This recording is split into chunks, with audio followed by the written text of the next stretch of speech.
एक समय की बात है, जब भगवान बुद्ध सावथी में विहार कर रहे थे, तो उस समय कौशल के राजा प्रसेनजीत अपने रथ से उतरकर अत्यंत श्रद्धा भाव से भगवान बुद्ध के पास पहुंचे और उन्हें आमंत्रित किया कि दूसरे दिन नगर में पधारे और उसका आतिथ्य स्वीकार करें, अपने महान व्यक्तित्व और सिद्धांत का दर्शन कराएं, ताकि लोग उनमें आस्था स्थापित कर सके।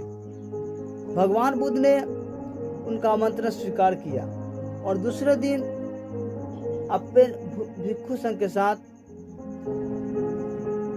निश्चित स्थान पे विराजमान हो गए। भोजन करने के पश्चात राजा की प्रार्थना पर भगवान बुद्ध ने नगरों के बीच चौराहे पर धम्मोपदेश आरंभ किया। उस समय प्रवचन सुनने के लिए बहुत सारे लोग आए हुए थे, जिनमें 2 व्यापारी भी थे। पहला व्यापारी ने सोचा कि महाराज ने यह कितनी बड़ी बुद्धिमानी की बात की है, किस प्रकार सार्वजनिक धम्मोपदेश करवाया, और ये उपदेश कितने व्यापक और गहरे हैं।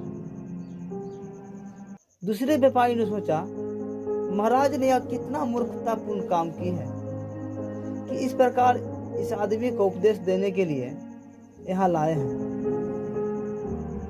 जिस प्रकार एक बछड़ा अपनी माँ के साथ में मियाता हुआ उस गाड़ी से बंधा हुआ चलता है, जिसे वह गाय खींचती है, उसी प्रकार यह बुद्ध राजा से बंधा हुआ है।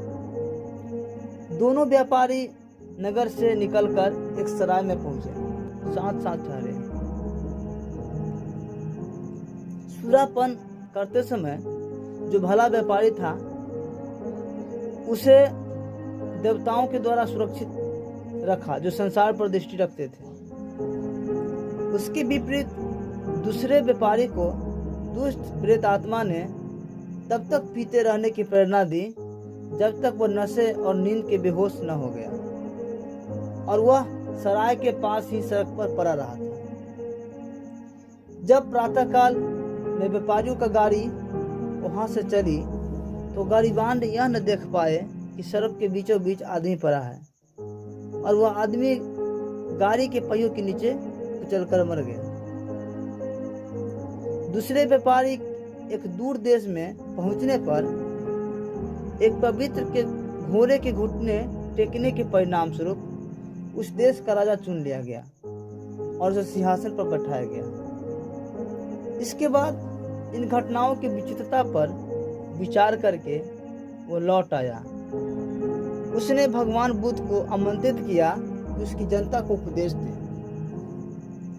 इस अवसर पर तथागत ने दुष्ट हृदय व्यापारी की मृत्यु का कारण बताया और दूसरे व्यापारी के ऐश्वर्य के बारे में भी बताया, जिसने बुद्धिमानी से विचार किया था और उसे राजा चुन लिया गया।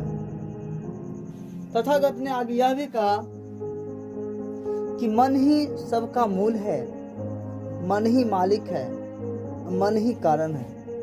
यदि आदमी के मन में दूषित विचार होते हैं तो उसकी वाणी भी दूषित होती है, कार्य भी दूषित होते हैं, और पाप कर्म के परिणाम स्वरूप दुख उसके पीछे ऐसे हो लेता है जैसे गाड़ी के पहिए खींचने वाले बैल के पीछे पीछे चलते हैं। मन ही सबका मूल है, मन ही शासन करता है, मन ही सफलता लाता है। यदि आदमी के मन में शुद्ध विचार होते हैं तो उसकी वाणी शुद्ध होती है, उसके कर्म शुद्ध होते हैं, और ऐसे कर्म के परिणाम स्वरूप सुख आदमी के पीछे पीछे ऐसे हो लेता है जैसे वस्तु या व्यक्ति कभी साथ न छोड़ने वाली छाया। यह वाणी सुनकर राजा और उसके मंत्री तथा अन्य अनगिनत लोगों ने धम्म दीक्षा ग्रहण की और वे तथागत के अनुयायी हो गए।